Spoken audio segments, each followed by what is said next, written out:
Right, we're now in the spray booth, and what we're going to do, I like to do this last final bit of post shading with my models. I like to come along and use plain simple 057 black by Vallejo Model Air.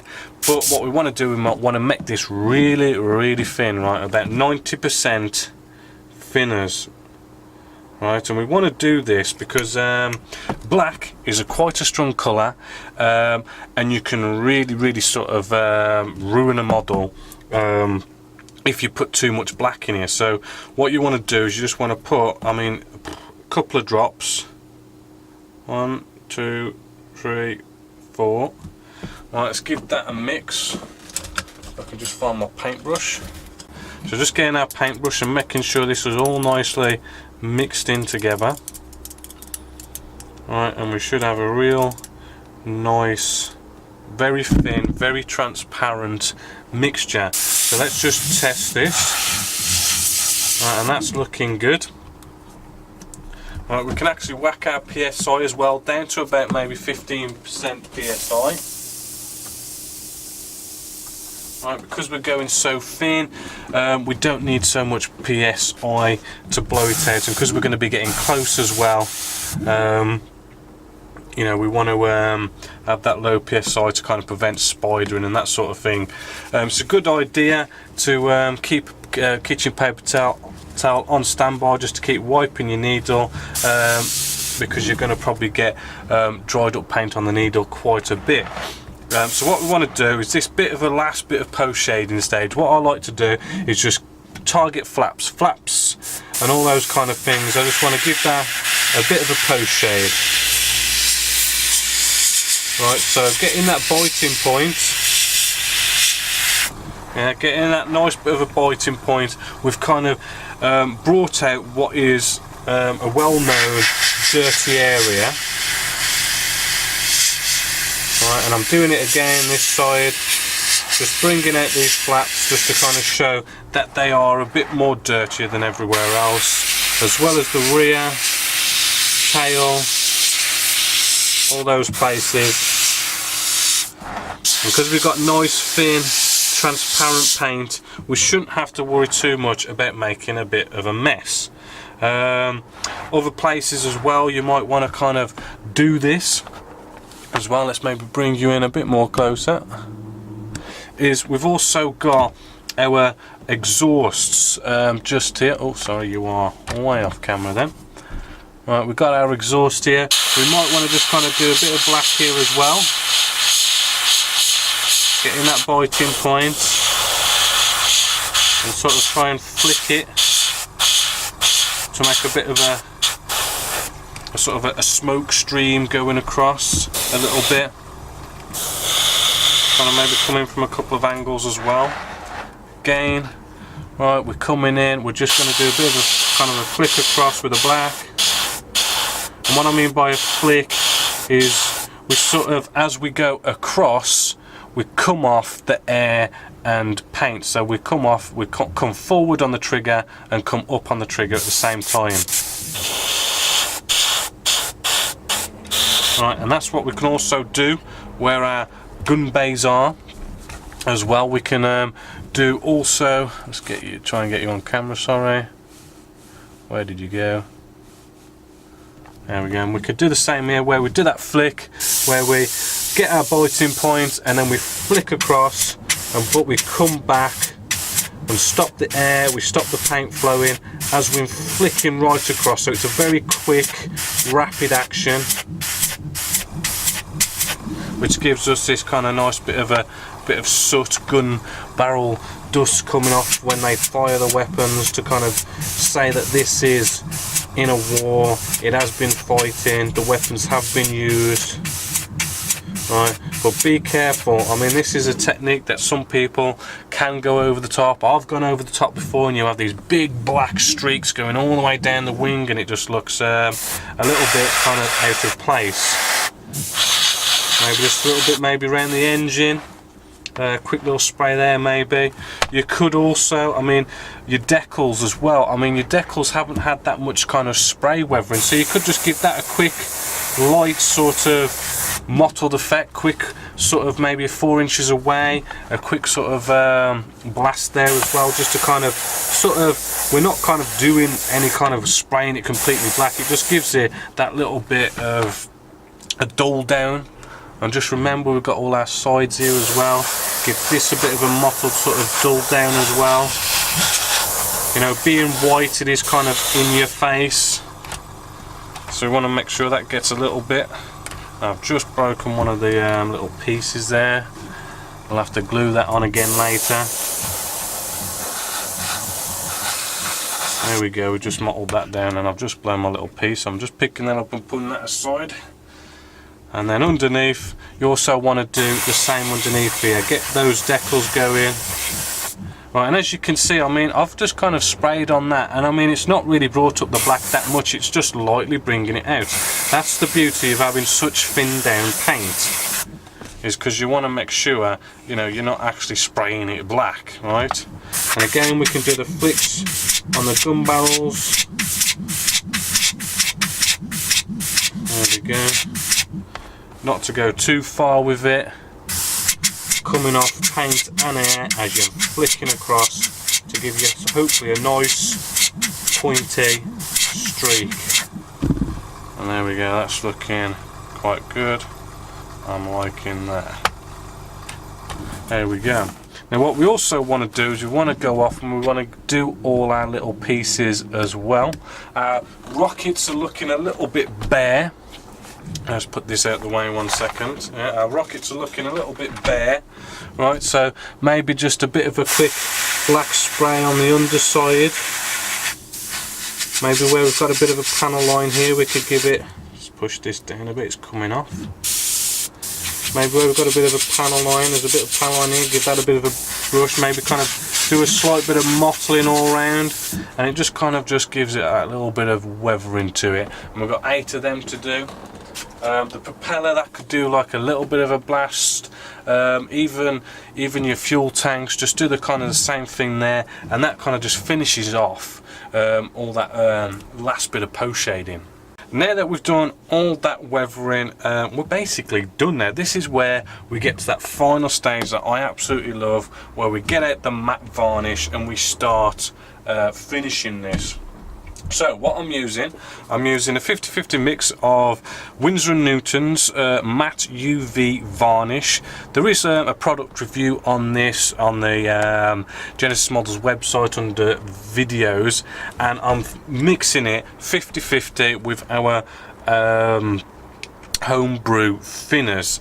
Now this stuff is really good. I mean, I've used other matte varnishes in the past, but the Winsor & Newton stuff really does have a nice quality about it, and it goes on so nice as well. And this whole UV protective varnish thing, do you know what, I don't know exactly what this UV protection is, but it's nice to know that you've got some sort of protection against the UV rays of sunlight, which if you leave your model out in the sun, it will turn yellow. So I mean, it's nice to know that you've got a bit of protection there, because you just never know how much exposure your plane might get to the sun and everything. So what we're doing, we've got a 50-50 mix in here, and we just nice and simply, again with all spraying, start off with that nice light misty coat, just quickly all over.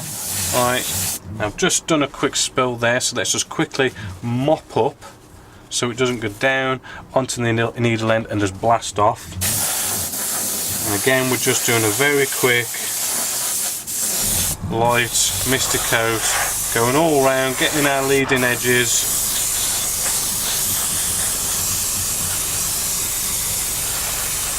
And then we can just see how this looks, which it's probably going to look maybe a little bit satin after putting that light misty coat down. And this is where you personally go as far as you want. Do you want to have that little bit of a matte coat on? Do you want to kind of get more matte on there, maybe put 2 or 3 coats on, make it really matte? It is kind of up to you, but when it comes to scale effect, kind of think what is it you're after out of the real thing. So if the real thing's glossy, you want to go satin. If the real thing's satin, you want to come down to matte. If it's matte, you want to go as matte as you possibly can. And that's scale effect, because the smaller something gets, the kind of or shall we say, the smaller things get, is when kind of looking at it from, if we was kind of translate that to the real 1:1 scale, it'd be like looking at the 1:1 scale from a distance. And when you look at an object from the distance, it becomes less and less glossy, it becomes more and more matte.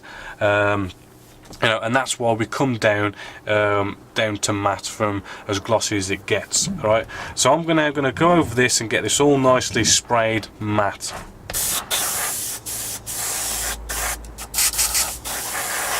So there is a matte coat all over the model, and I just love it when this matte coat goes on, because it just starts to bring out certain aspects. It's like the whole kind of bleaching and post shading thing. I mean, that gets dulled down with the whole gloss coats, but it seems to come back a bit sort of when we get the matte coat on, and it kind of ends up being just right, so to speak. Not only that, what I've also done is I did also quickly put on antennas as well, just quickly super glued them on. And the reason why I quickly whacked them on was because the super glue is going to potentially leave a bit of a glossy super glue mark. So if we super glue it on now, then put the matte coat on, that glossy super glue mark is going to be matted down because we sprayed a matte coat on top of that as well. And we've got no worries in putting out on these little bits that are going to stick out, and you know, we're going to knock and break. We don't have to worry about that now, because we're coming to the final stages. We're going to be finishing up with this now. So what we want to do is do the bit of a dreaded stage, and that is to unmask the canopy. And it's a bit of a dreaded stage, because who knows what kind of bits or fingerprints we may have accidentally left on the inside, and we don't really want to be ripping it up. So what I'd like to do, I like to get a blade and then getting it in a nice position in which we can just tuck the blade just underneath the masking tape, just to lift it up without actually touching the or scratching our actual canopy. And once we've got it up just a bit, we can then get ourselves out some tweezers. Alright, and then we can just grab it and just start pulling on it. And fingers crossed, this is going to be all good. And carefully does it, just carefully bring it up all the way around.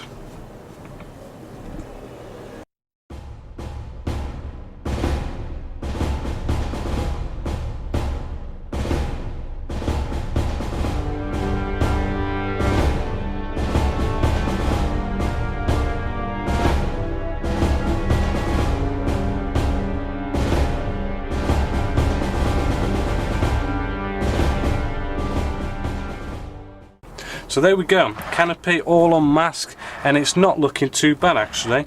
What we just need to do is just tidy up a bit, cotton wool bud, right, bit of moisture, and we've potentially got I mean washes, the wash that we used, I mean that typically does get underneath our masking tape and does leave a bit of a mark. As you can see, we've got that bit of dirt, I don't know if you can see that on the end of the cotton wool bud there, and that's just the wash that's got underneath, kind of like rubbing off any flaky bits as well that might be going on around. And we just give this a nice tidy up, and I'm not seeing any nasty bits on the inside, so luckily we haven't got to rip the canopy off. But I'm pretty sure one of these days, step-by-step video build, we're going to have that problem, and I can show you. But there we go, and that's looking really nice and shiny actually, and that is just such a nice stage to get to, where you've actually finally matted it, got the actual canopy all unmasked. And actually this canopy is quite nice. I've got this quite close, but you can actually see in there and see some detail going on, which is rather nice. So let's get this back on the bench, because we need to do some kind of little fiddly bits now.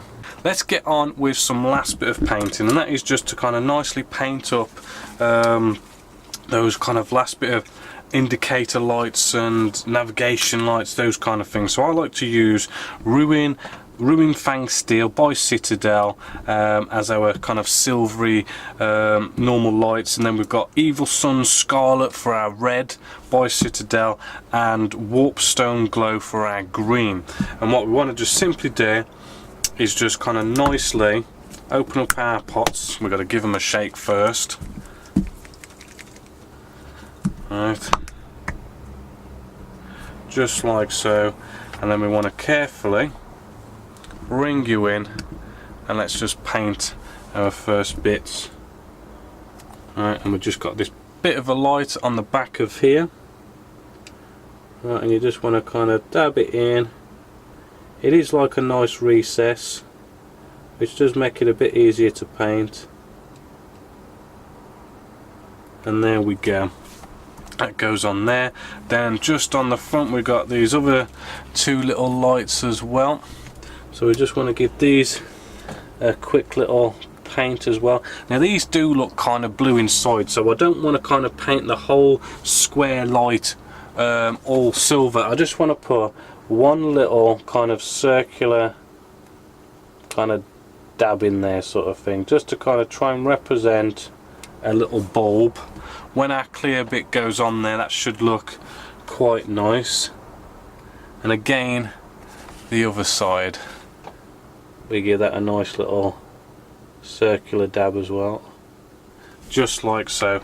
And then the same goes for our red and green, both tips of our wings as well. We want to do the same kind of thing there, where we just put a little kind of circle rather than painting the whole thing, just to make it look like the bulb itself. So as you can see, we're now going to put on our nice clear parts. I've painted this nice and green just inside there. Actually, it might help with the camera if I remove this. There we go. And what we're going to do, using up a picky up stick, you do have to keep it kind of nice and moist on the end. We're getting our tiny little piece here, which is just going to go up there. But what we're going to do, we're going to put a little bit of our Tamiya extra thin cement just in there. Then we're going to get our pickup stick, right, and then we're just going to very carefully place it in like so. Sadly, when I was kind of removing our clear parts off of the sprue, as you could probably guess, what happened was it shot off. So what we're going to do here is we're going to do an alternative. We're going to get some of our good old-fashioned micro crystal clear, dip in a cocktail stick into the micro crystal clear. Let's just remove this propeller so I can get at it a bit easier, because this propeller nicely does come on and off. And what we're going to do is we're just going to try and dab on a nice bit of our micro crystal clear where we're going to need what should have been where the clear part went. So hopefully you can see that there. It's gone in there nicely. When that dries, it will be what it says on the tin, crystal clear, light glass, nice bit of clear part going on there using the crystal clear. Very nice technique indeed. So what we're going to do now is we're going to be looking at putting on the weapons and stuff. Now when putting the missiles on, there is a slight little problem with the kit, and that is the two holes that are on our rockets here don't quite line up with what's going on with the pylons. So to make this fit, what we need to do is there are our little pegs just poking out here which goes into the holes on the rocket. Let's just cut them off, right? Let's not mess about, they're not lining up, so we need to get rid of one of them so it will go on. And then just to get this to fit nicely, starting with the one by the door hatch and working away down so that we have better access for each and every one. We're just going to put a nice little dollop of Tamiya extra thin cement on our front pylon, and on our rear pylon where we've actually cut off the little peg, we're going to put super glue. And then what we're going to do, we're going to get the front hole on our rocket and we're going to line that up with our peg on the front, and then we're going to lay it down onto the super glue and line that up as nice as we can. Right, and there we go. There's one rocket. Work our way along and get all four on like we've done this end. What we also want to do as well is we want to get our fuel tank nice and simple here. We can go off buying some Tamiya extra thin cement, right, on each of our holes on the actual model. Right, put some on each peg as well. Right, and then in the middle we'll whack some super glue, a little blob of super glue there as well. Right, try not to get both of them to mix, both types of glue to mix. And what this will do is when we put this on here, we'll have that very nice welding action that you get from our Tamiya extra thin cement. Let's see if this will go in, which this one doesn't quite want it. There we go. And we want to make sure it all does nicely line up. Alright, so just kind of look at it from the front and just make sure it's sitting right and it's all nice and straight. Hopefully, as you can see there, and just let that now dry. In fact, we could probably maybe sneak in just a little bit of our Tamiya extra thin cement to get under there. So I wasn't quite 100% happy with that one, but that's going to be looking good now. And hopefully, as you can see now, that really, I love it when you put the fuel tanks on because it just beefs everything up. So let's get these missiles on.